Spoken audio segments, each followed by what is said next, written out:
This is Group 3 report, and I'm the first reporter, and my topic is drip theory or neutralization theory.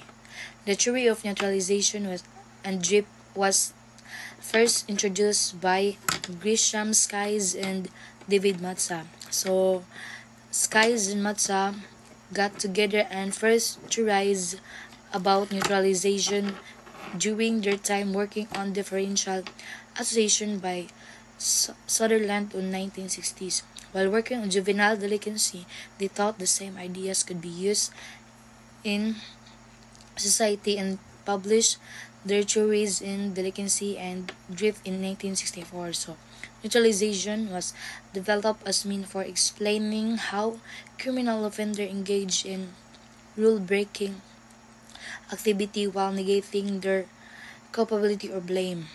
So, first sample is youth learn ways to neutralize word, restraints and responsibility for antisocial behavior. The second is when a student taking an exam and using cheats, the students would justify his or her actions by saying the professor was too hard and the student was unable to understood the material, giving him or her the right to cheat. So drift theory suggests that juvenile delinquents drift between lawful and unlawful behavior and use techniques to neutralize feelings of guilt for deviant. So neutralization of drift theory proposed that juvenile sins an obligation to the law. So neutralization theory is the idea that people who evaluate the law learn to neutralize the orthodox attitudes and values in societies, allowing them to drift between outlaw and orthodox behavior. So, orthodox means is a person or their views, especially religious or political ones, or other beliefs or practices, conforming to what is generally or traditionally accepted as right or true, established and approved. And neutralization techniques allow the person to occasionally drift out of orthodox behavior and get into criminal behavior, such as stealing, ang pagpanguha, kanang dili mo gamit, pagpangawat, or shooting someone, ang pagpatay. The jury was based of 4 observation. Delinquents sometimes express guilt and remorse over their fact. If they were truly of a criminal mind and really embodied criminal values, they would not express guilt or remorse unless just over the fact that they got caught. So, if they were truly of a criminal mind, kung naa sila yung nga about sa criminal mind, kung tinaw sila nga naa sila criminal mind and really embodied criminal values, they would not express guilt. Dili sila di sila guilty sila. Or remorse unless just over the fact that they got caught. Unless kung masakpan sila, they get caught. First is delinquents usually show respect to lawful citizens. People they admire will include celebrities, sports figures, clergymen, teachers, family members, or neighbors. So, ang delinquents kano kay usually magpakita sila respect sa mga katawhan. People they admire, mga na-admire nila. Kanang include celebrities, artistas, kanang sports figures, clergymen, teachers, mong ganang instructors, family members, sample. Makadmire ka sa family members nimo kanang daghan mo pero usara imong na admire dito imong mama baka or yung papa and neighbors silingan. Number 2 is there's a line they don't cross on who they victimize, members of their own class or ethnicity of limits. Maybe even people from their neighborhood or schools, members of their church can also be off limits. They suggest that they will be aware that what they are doing is wrong. So, mag-aware gyud ta nga line they don't cross. There's a line na adyo'y linya nga atong pagkuan sa atong pagstorya, na adyo'y linya atong pagstorya nga di ra jud kakutob, dili mapun-an, dili pud may banan. So number 3 is delinquents are affected by their environment and are prone to conformity. Interestingly enough, many delinquents are often involved in their community and attend the same social function as law. For example, many will still attend church even though they rob drug stores or deal drugs. Kanang example, many will attend church even though they rob drug stores or deal drugs. Ano bang naagya po'y kan mga tao bitaw nga ano bang maadto gyapon mas manood og kanang simbahan, kanang musimba gyapon sila bisag makasala sila ba kanang na sila ipang buhat nga illegal, kanang grabe ka ilang ipang buhat nasunod na sila mga negosyo pero musimba gyapon sila mangnan ba. And that's my report again, and I'm the first reporter of Group 3. Denial of injury. Delinquents try to neutralize their behavior by downplaying the injuries inflicted on the victim. They might try and say that they weren't stealing, they were merely borrowing. Often family and friends will agree with their denials by saying that their child was merely joking around when another child got hurt. They are enabling the criminal behavior to continue. Denial of victim. Many delinquents try to downplay their crimes by insisting that their victim had it coming. Most common crime that this is used under is rape, by claiming the girl was dressed too provocatively or getting drunk at a party. They feel she had it coming for putting herself in that position. Condemnation of condemners. Many criminals see the world as a dog place because many judge and policemen are all on the take, and many parents show favoritism between children or vent their frustration on those children. They feel these people have no room to point any fingers at them by placing blame elsewhere. Delinquents can neutralize their feelings that their actions were wrong. Appeal to higher loyalties. Young delinquents often feel the strain of to place their loyalties to. They are often torn between social groups and abiding the law.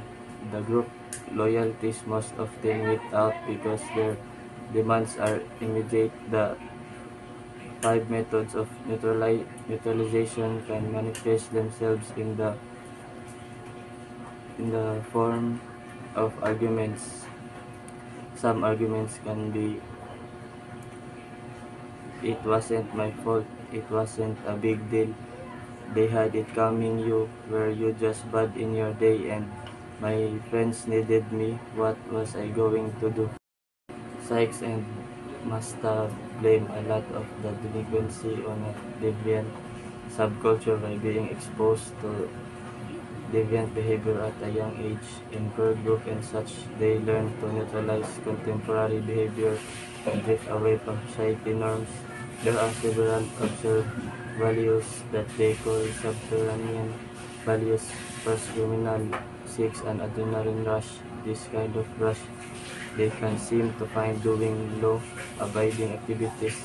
Second, would rather do illegal activities to earn money than legal. They view the legal jobs as not worth their time.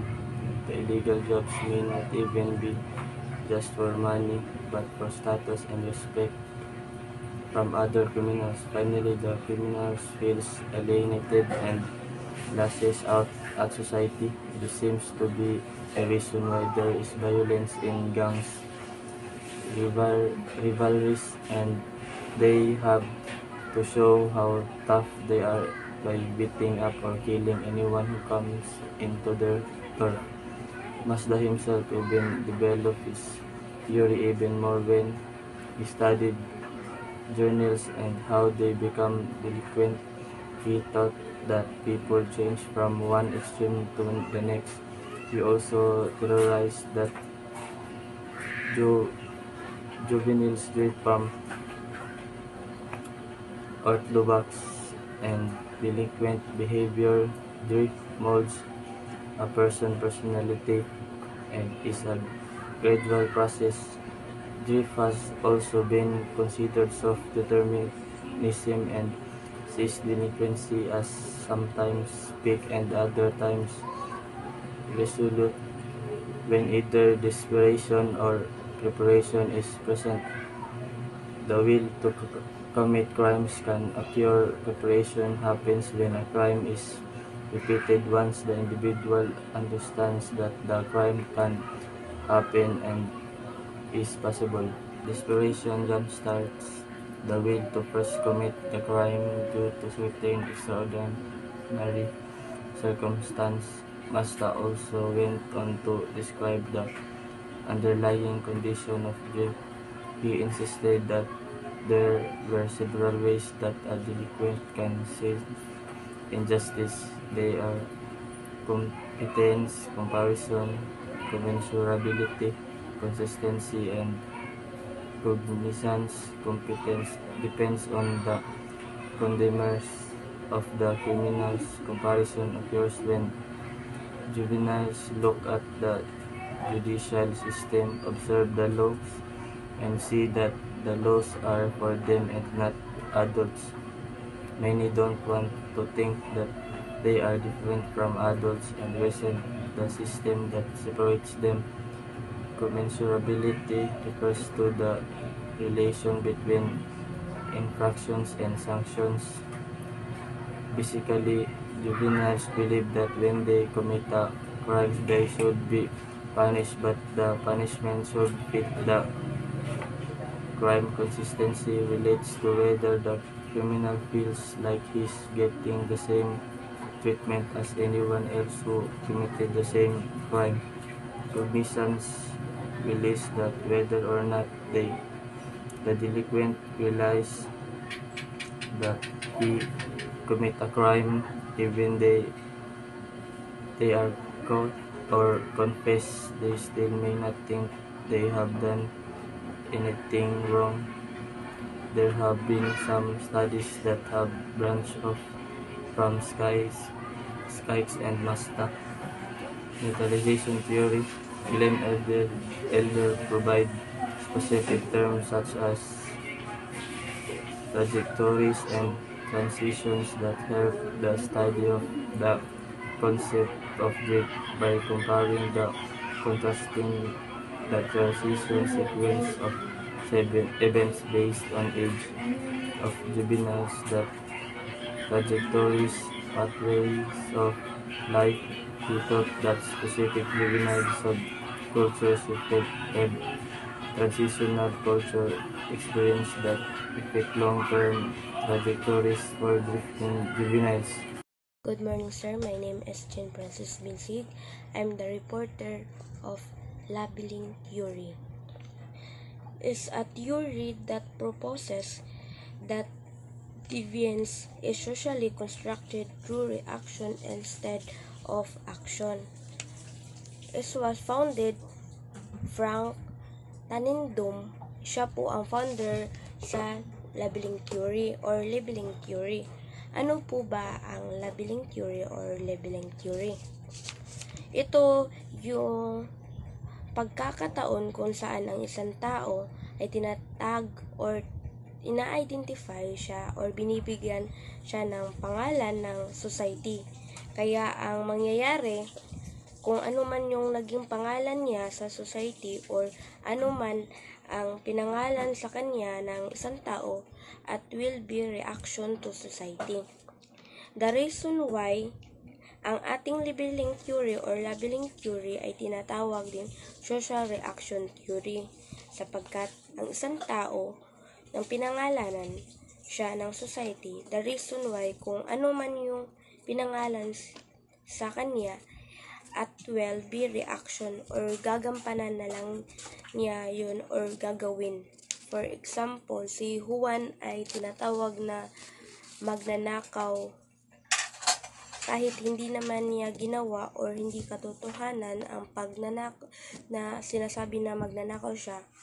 So, ginampanan na lang niya ang pagiging magnanakaw or ginawa na lang niya. Yun. Maura to. Thank you, sir. I'm Victor Siriaca from Group 3 Instruction Constitute Labeling. Pure deviant presume those individuals who have engaged the rule breaking for deviant behavior that has been recognized as such deviant.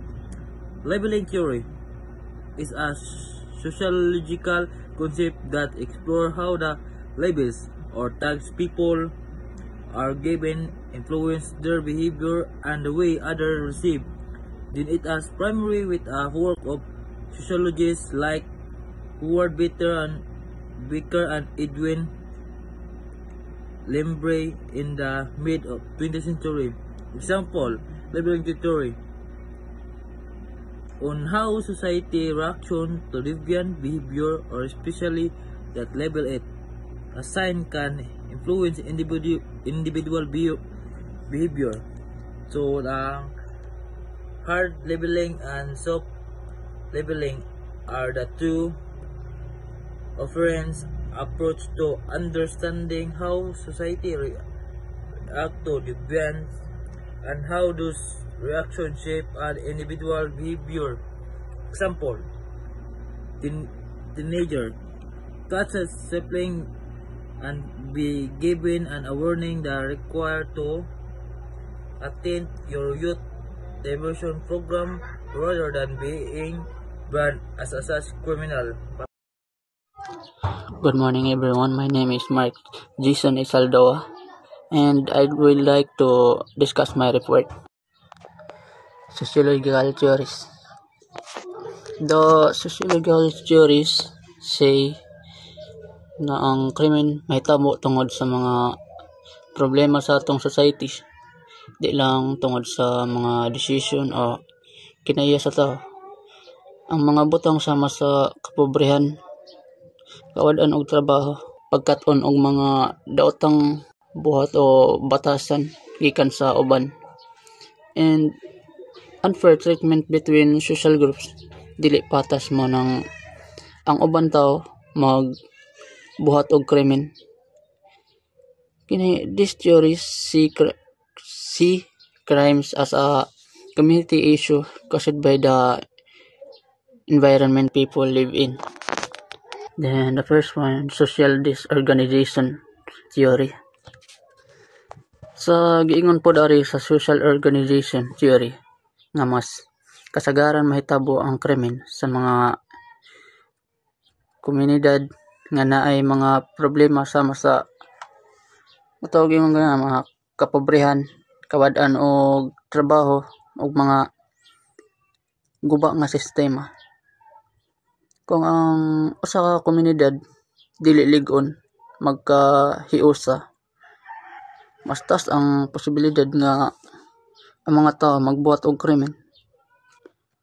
Apan kapag ang komunidad kay magtinabangay og maayo, maghimo nga mapaubos ang krimen. Mga kuan social organization theory. And that's all. Thank you. My topic is all about strain theory. The societies are composed of two core aspects. First is culture and second is social structure. The word culture that our values, beliefs, goals, and identities are developed, while in social structure is supposed to provide the means to achieve our goals that realize positive identity. Sa culture na adri atong values, example is pamumano sa mga nakakatanda. Also beliefs ang atong mga gituohan, and because of culture nga rin na develop ug unsa atong mga kinaiya. Sa social structure, kinahanglan na atay positive identity para ma-realize nato nga need nato ma-achieve atong mga goals. Kasagaran sa mga tao na ay similar aspiration. Ang atong mga goals and dreams sa kinabuhi, pero dili tanan ay opportunity ug abilities na makuha. When people fail to achieve society's expectation, they may attempt to achieve success through crime. Kay para nila, pinaagi sa krimen, dali ra nila makuha ang success sa kinabuhi. In sociology and criminology, strain theory states nga tungod sa society, ma-pressure ang citizens sinungdan nga makakommit siya og krimen. Strain theory is a sociology and criminology developed in 1938 by Robert K. Merton. The theory states nga ang society maghatag og pressure sa tao para ma-achieve ang goals. Pero dili tanan ma-successful sa kinabuhi. Pero ang pressure nga gihatag sa society maka-lead to commit crimes sa uban. Example is selling drugs or becoming involved in prostitution to gain financial security.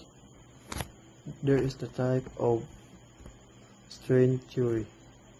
The first is structural, sociological and criminological theory that explain how social structure can cause pressure or strain that leads people to commit crimes. The second is individual. In strain theory, it refers to the frustration and pain an individual experiences when trying to meet their needs. So there is the Merton's theory.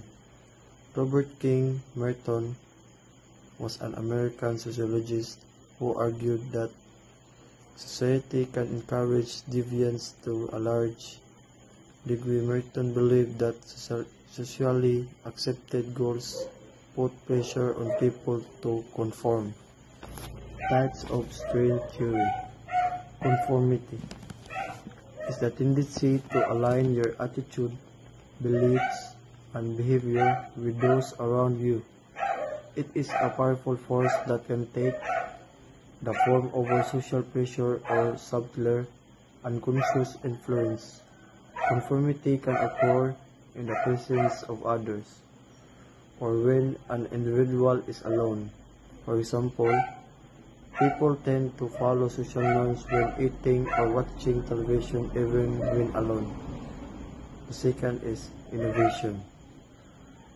Socially unapproved or unconventional means to obtain culturally approved goals.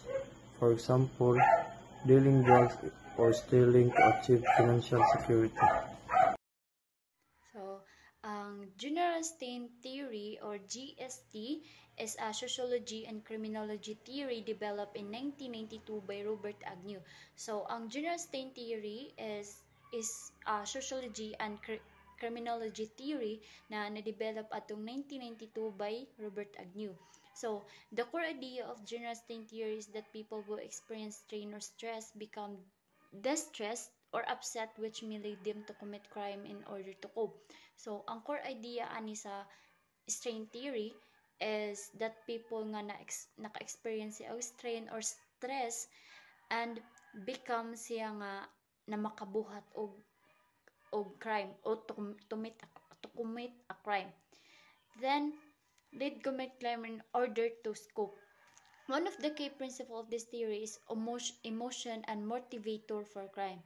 So, the theory was developed to conceptualize the full range of sources in society where strain possibly comes from, which Merton's strain theory does not. So, this theory also focuses on the perspective of goals for status, expectation, and class rather than focusing on money. So, kanina theory is also nakafocus siya sa perspective, sa mga pananaw, sa mga goals, and for status and expectation and class rather sa mag-focus sa kwarta or money. So, as Merton theory does. So example of general strain theory are people who use illegal drugs to make them feel better, or a student assaulting his peers to end the harassment they cause. So, sa example of general theory is is kana ganing ang tao is mo gamit sa illegal nga mga drugs to make them feel better. So para lang kuan sa bang ka feel sa maayo or better, or a student assaulting sa mga harassment nga may naka cause di cause. So GST or general strain theory introduces three main sources of strain, such as number 1 is loss of positive stimuli, death of family or friend. Number 2, presentation of negative stimuli, physical and verbal assault. And number 3, the inability to reach a desired goal. So number 1, loss of positive stimuli is kanaganing this refers to the strain experienced with an individual loses something valuable, or such as a loved ones. Mao na siya ang the loss of positive relationship or other significant positive aspect of life creates stress and can contribute to negative behavior. So number 2 is presentation of negative stimuli. So physical and verbal assault. So, kini diri sa presentation of negative stimuli is this describe the strain caused by experience negative events or situation. Physical and verbal assault are example of negative stimuli that can lead to stress, anger, and potential criminal or deviant behavior as a response. So, sa number 3, the inability to reach derived goals or desired goals. So, this refers to the strain that result from the failure to achieve a desired goal. This could be anything from academic failure to financial hardship or social exclusion. So the inability to reach a desired goal can lead to frustration, anger, and a sense of hopelessness. So strain theories state that certain strain or stressor increase the likelihood of crime. So this strain lead to negative emotion such as frustration and anger. This emotion create pressure for corrective action, and crime is one possible response. So kining strain theories is nakakuan siya kaning ganing mga stress, naka-increase po siya sa likelihood of crime. So kini na strain is naka-lead siya sa mga negative emotion, sa mga frustration, anger, o kini siya na emotion is naka-create siya og pressure for sa mga action, sa mga crime nga ilaha binuhatan or possible nga mao ilang ma-response. So crime may be used to reduce or escape from strain, seek revenge against the force of strain or related targets. So ano siya mapaghiganti siya sa mga ganing mga strain na related siya sa mga target or relatively negative emotion. For example, as individuals experiencing chronic unemployment may engage in theft or drug selling to obtain money, seek revenge against the person who fired them, or take illicit drugs in an effort to feel better. So for example, ani is kana ganing mga individual, mga tagsa-tagsa nato nga naka-experience ya kana ganing wala mga trabaho, unemployment, mao na siya ang makakuan pod ni sila nga mangawat na lang sila og makabaligya na lang siya mga drugs para makakuha og kwarta. Then makapaghiganti pod siya sa mga tao nga gi-fired siya or gipaiwas dito na mga kumpanya like ana, and then magkuan sila, mag-take sila og mga drugs para kinuhay nga to feel better sila nga kitaan.